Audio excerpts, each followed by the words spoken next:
Well, hello there, and welcome to the Showing Up to Your Life podcast and YouTube channel.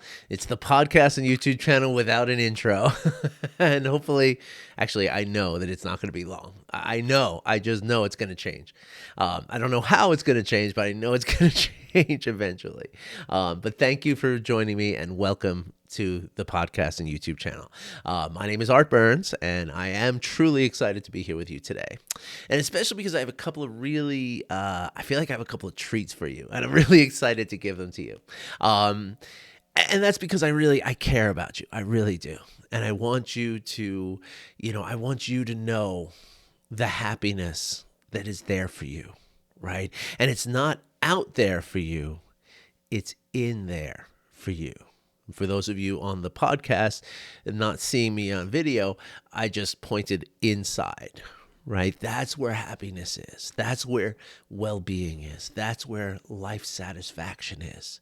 It's not in the events or the materials or the experiences even of the outside world. It lives inside of us. And the practices that I tell you about here are the practices that allow you to uncover that happiness, to allow that happiness to arise. That's the thing, right? Because we come into this world, pretty much predisposed for happiness, right?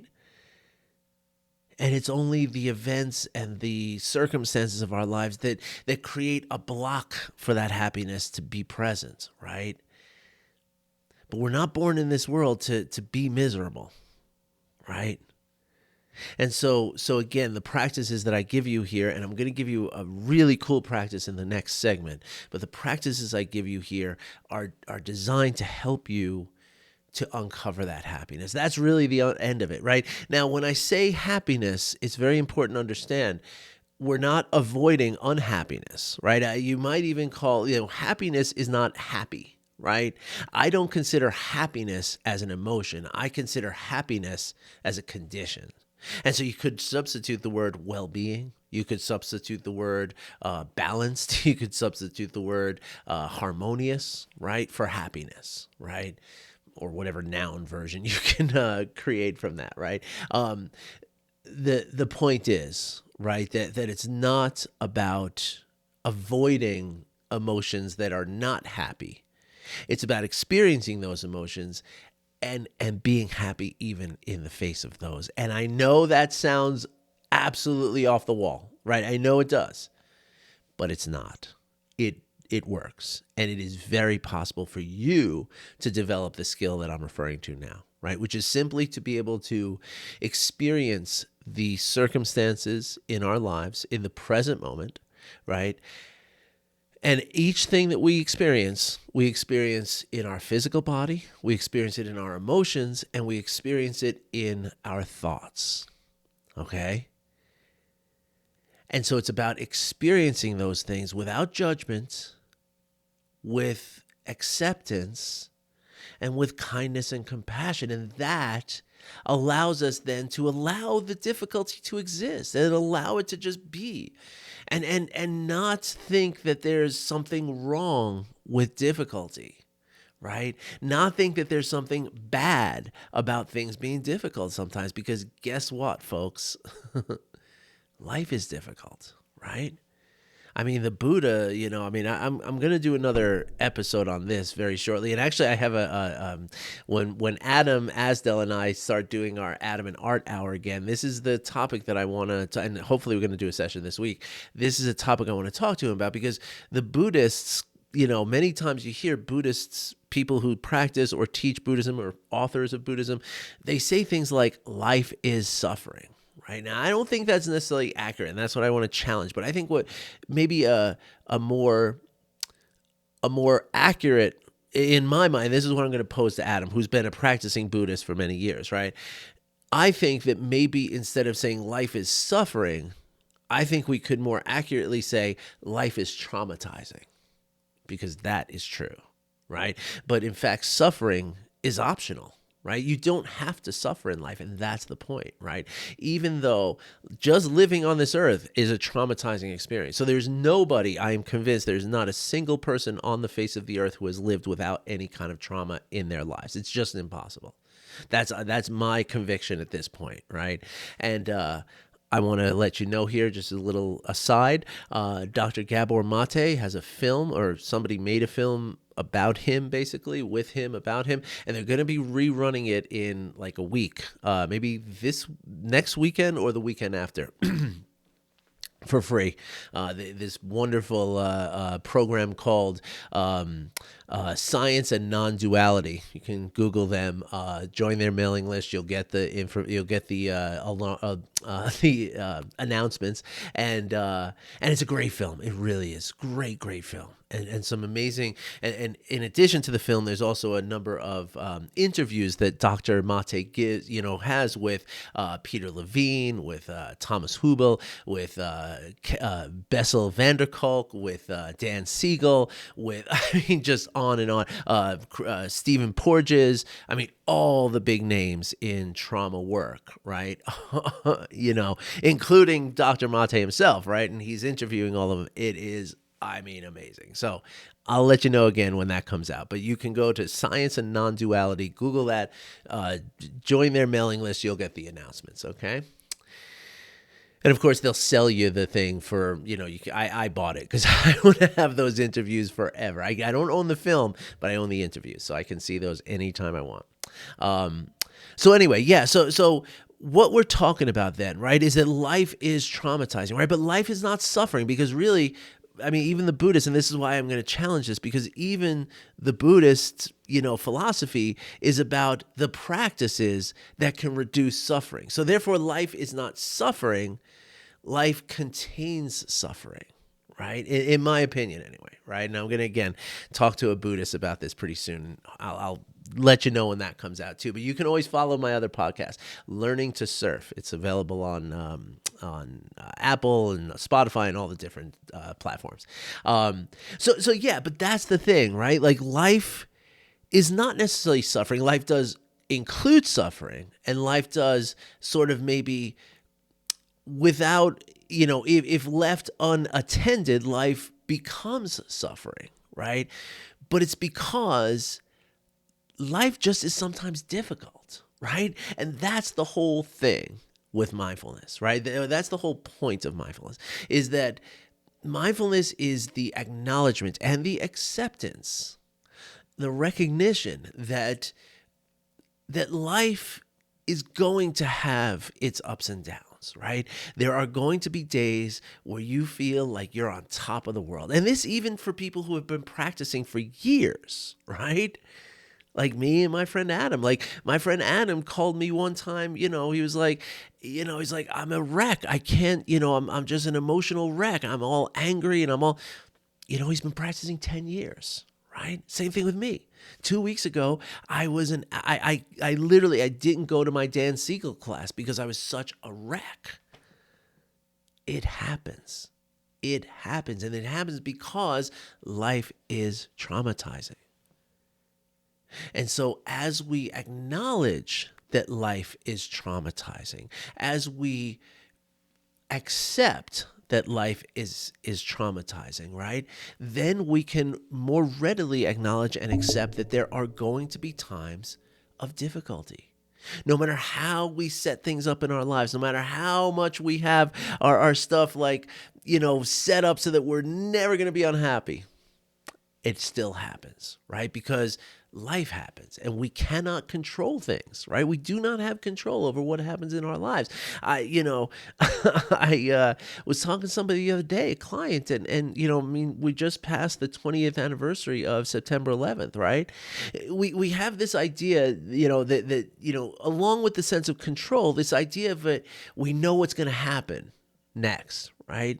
And generally speaking, most of the time we do, right? Like, I know I'm going to do this video.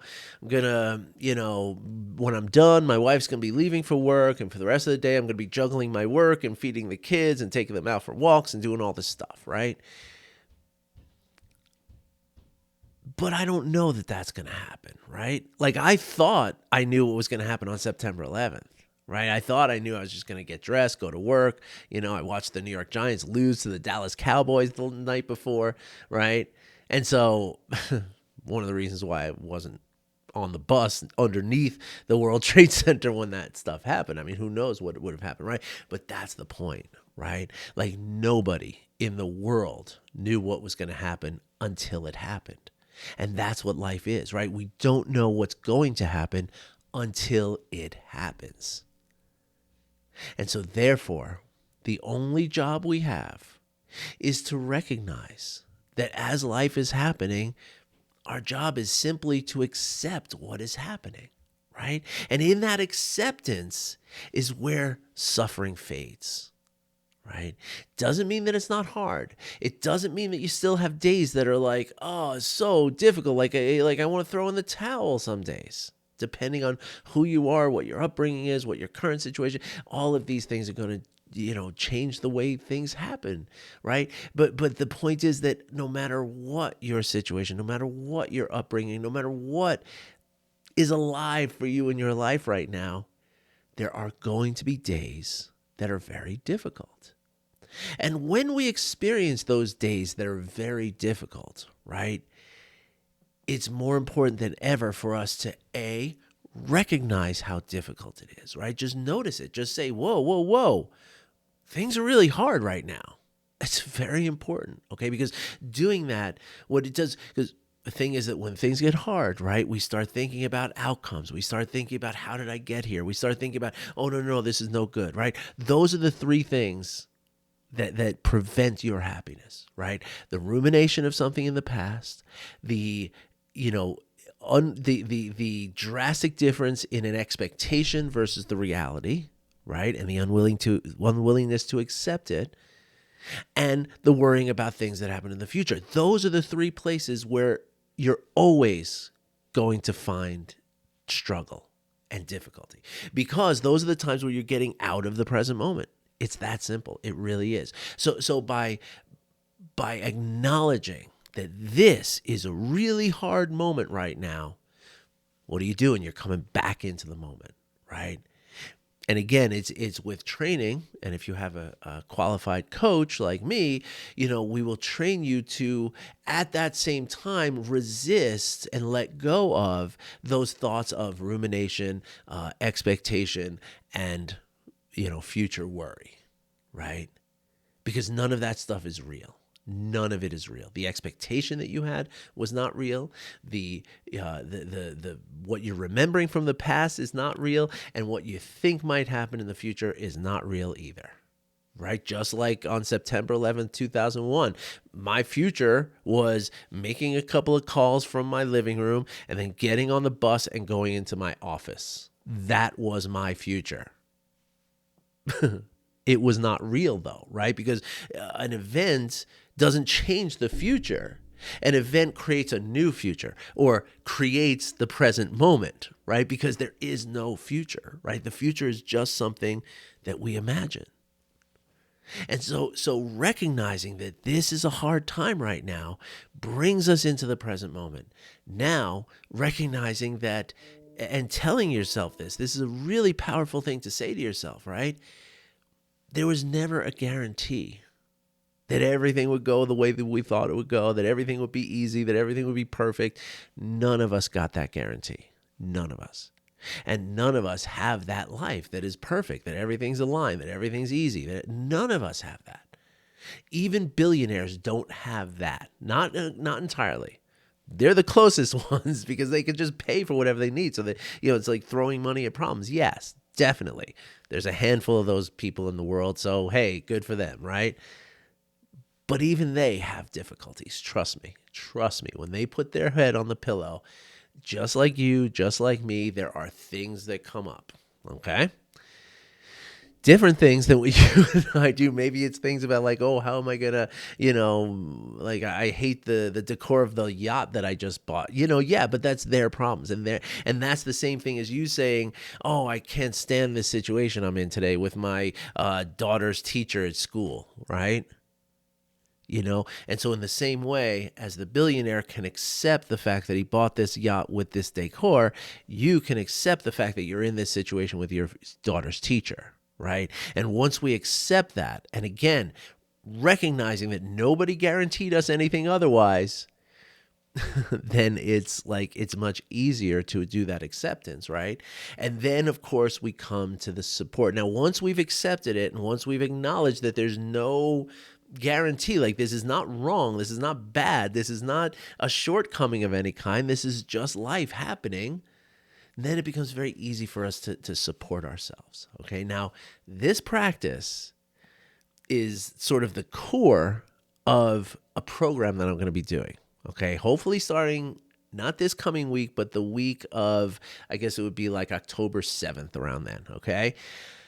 I'm still fine-tuning some of the details. It's going to be a 6-week course, and I'm inviting you into it, okay? So it's going to be entirely about self-compassion and mindfulness, okay? It's a 6-week course, which is about half the length that I usually do, because I want to make it more sort of an intensive kind of thing, okay? And I think I have a program all lined up, and it's beautiful, and it's going to be wonderful. And so I make lots more announcements between now and the time where it's time to sign up and stuff, but I just want to throw it out there to put it on your radar, okay? All right, and in the next segment, I'm going to give you a very simple practice that you can do starting today that's going to prime you for whether you join my program or you just or it primes you for your journey in mindfulness. So come back and see the next segment, all right? Thanks a lot. I'll see you in a bit. All right, welcome back. Now, you see, here is an amazing lesson, or a very interesting thing that's just happened, at least, but I think there's a lesson in here too. So you don't know this, of course, because you're just looking at the 2 segments that just appeared, like, because I put them together and delivered them to you. But it's been about 4 hours since I recorded the last segment, and that was not the plan, right? The plan was to record both segments right up against each other, the same way I always do. But you know what? Life happened, right? Life happens all the time. And that's what life is all about, right? Life is about not knowing what is likely to happen. Not knowing, not even what's likely to happen, but just at all what's going to happen.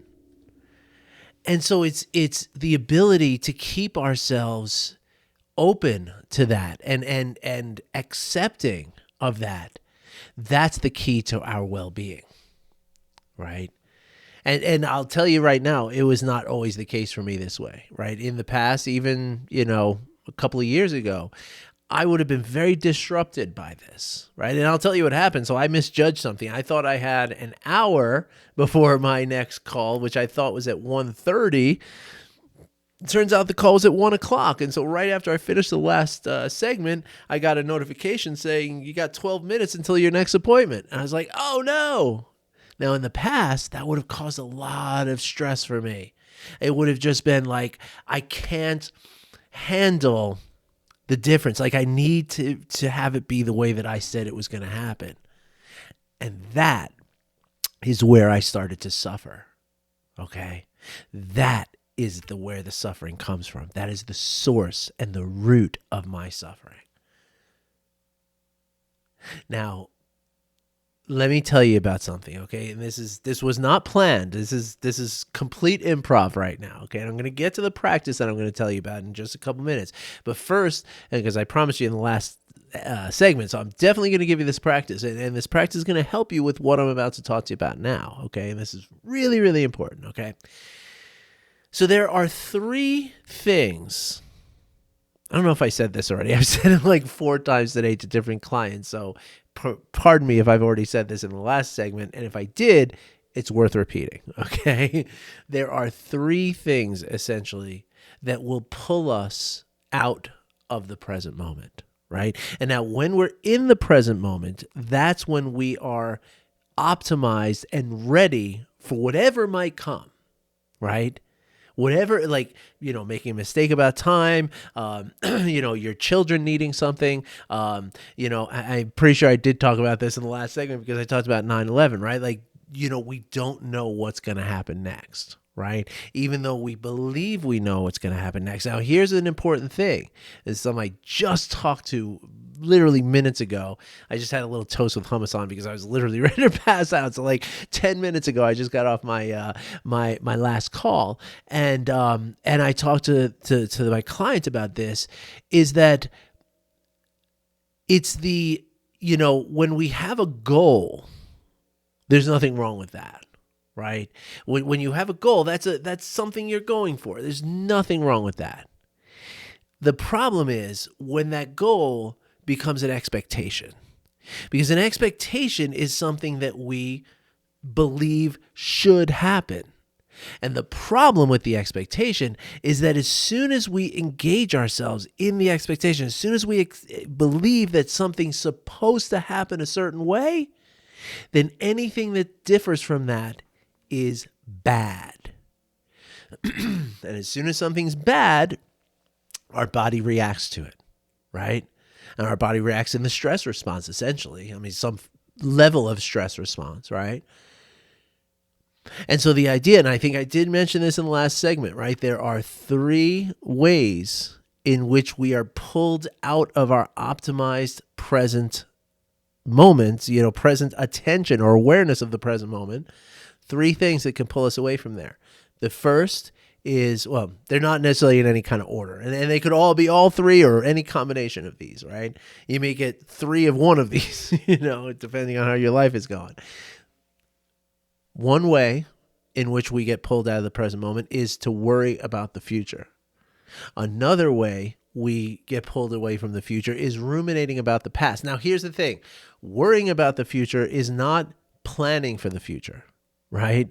And I actually just talked about this with my client too, and this is confusing to a lot of people, right? Because, okay, am I never allowed to think about the future?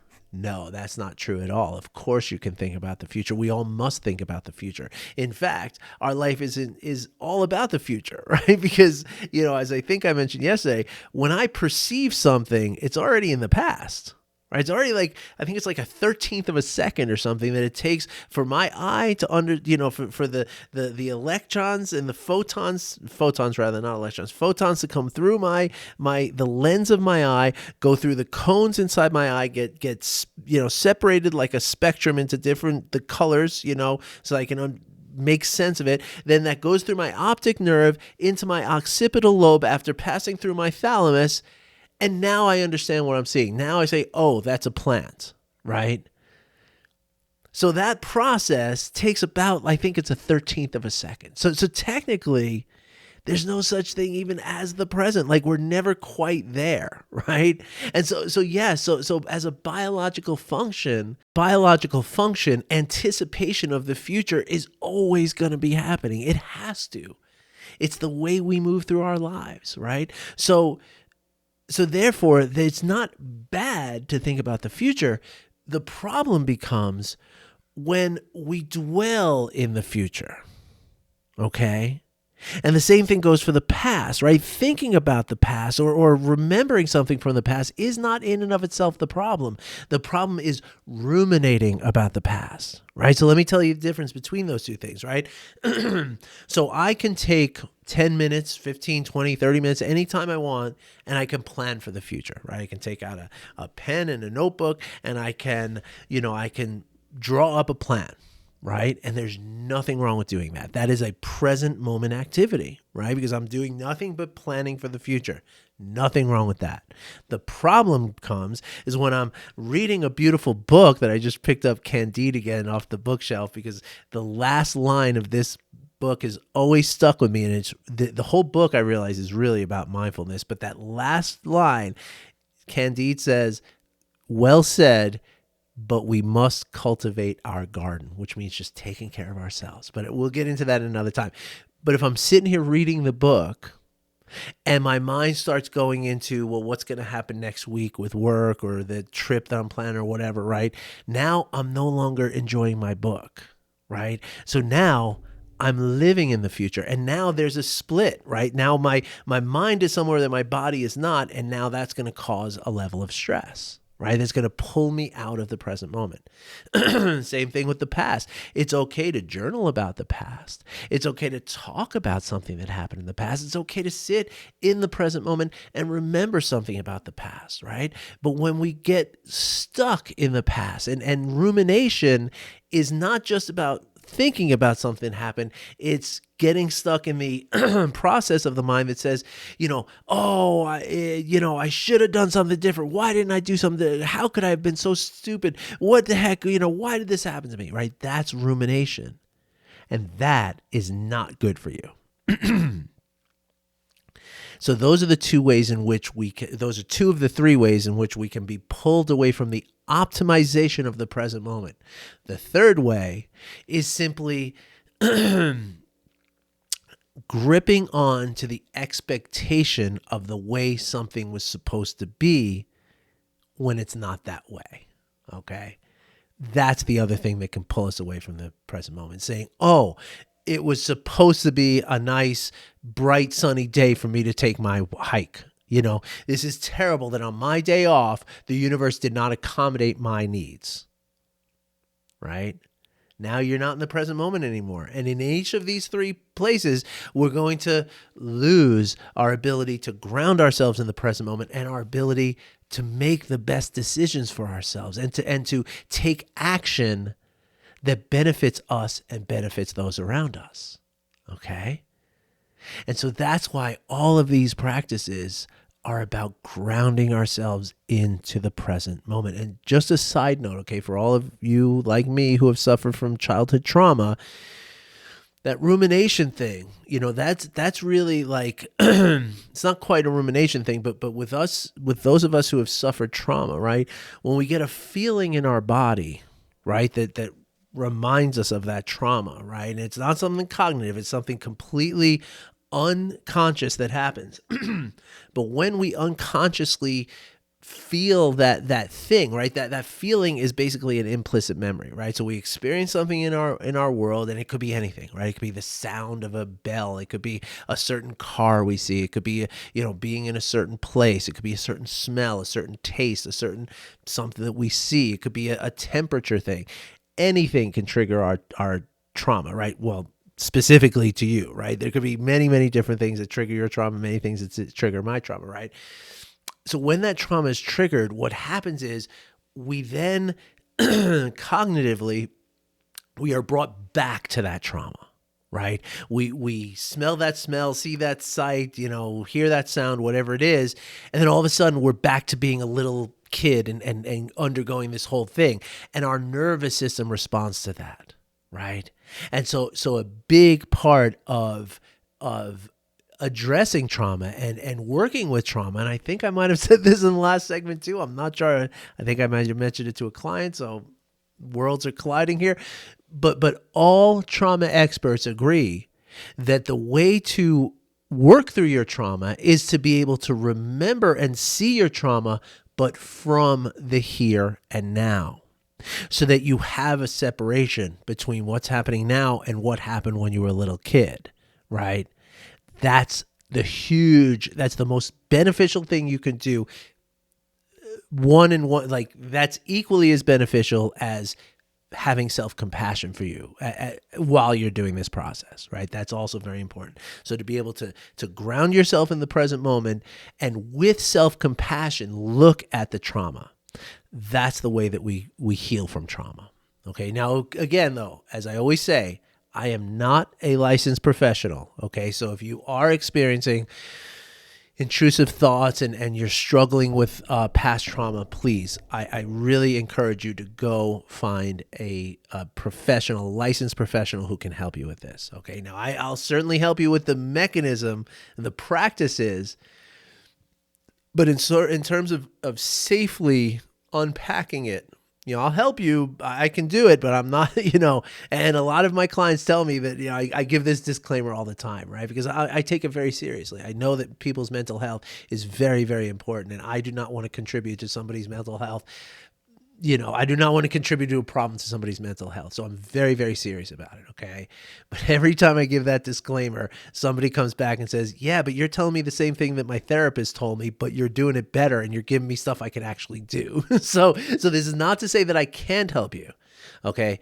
But it is to say that we have to be careful about things. Okay. So please, there's going to be a link in the description to contact me. I'm more than happy to get into a conversation with you. If I feel that I can help you, by all means, I will help you. If I feel that I can help you, but you should also be in the care of a therapist, I'm going to say that. And if I say that, you know what, I don't think I can help you, I'm going to say that. Okay. I'm always going to be honest with you. That's the name of the game for me. All right.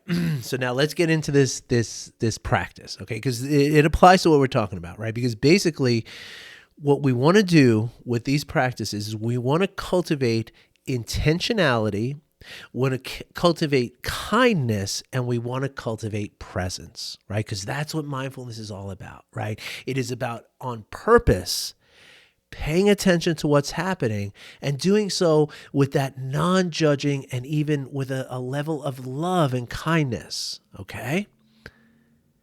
So here's the practice. Now, this is, again, a very basic practice, and this is one that I'm going to do in a course that I'm going to start in. I think I mentioned this in the last segment too. I am just all over the place today. I'm pretty hungry still, so FYI. In about 2 weeks, I'm going to start a 6-week self-compassion workshop. Okay. And it's going to be amazing. It's going to really be amazing. And by the way, for any of you current or former clients who are watching this, you're going to get a very steep discount to join this course. Okay. So I'm offering that up too. Okay. But one of the, so again, this practice that I'm about to give you is going to be in the course, but it's okay that you're doing it now. Okay. It's not going to hurt you. This practice is designed, again, to ground you in the present moment, bring some intentionality, and also bring some kindness, okay? So first step, set an intention in the morning, okay? Before you even get out of bed, set the intention to do 3 kind things today. Okay.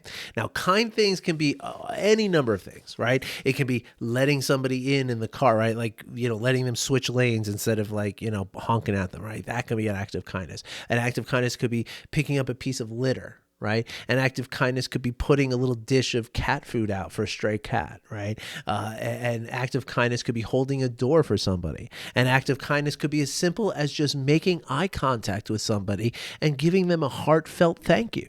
Right? A lot of this comes from Sharon Salzberg, who I appreciate very much. She's the one that inspired this first for me many years ago.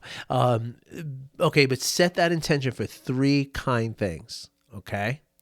Now, really kind things are really your decision. Like, you define what that means, right? For a lot of people, that might mean monetary. Right? It might mean that for, 3 times today, I'm going to pay for somebody something. Right? So whether it's at a toll booth or it's Starbucks drive-through or a panhandler, right? Like, I'm going to give 3 times today, right? That can be your act of kindness today, right? It's up to you. It's how you define it. That's the beauty of it. Okay. So you're going to set that intention in the morning, and then hopefully you do those things during the day. But if you don't, that's okay. Right? Because the more you keep setting the intention, the more it will start happening. So don't stress if you didn't complete those things. Okay, please. And this is where self-compassion is important, right? You're likely going to fail in the first couple of weeks, and that's okay, right? Just keep coming back and trying again, and I promise it will get better. Okay? So now in the evening, just before you go to bed, I want you to write down however many things you did that were kind. Now, if you did more than 3, write them all down. If you did less than 3, just write down what you did, even if that's nothing, okay? And now, right after that, I want you to add to that list 3 things for which you are grateful right now. And the only rule about that is don't repeat things from one day to the next. Right? Don't say the same thing that you're grateful for day after day after day. Even though it's true, you're still grateful for those things. Got to come up with new things. All right, this practice, if you do this over the course of a couple of weeks, it will change your life. I promise you that. And if you join my self-compassion program, then the sky's the limit, baby. I promise you that.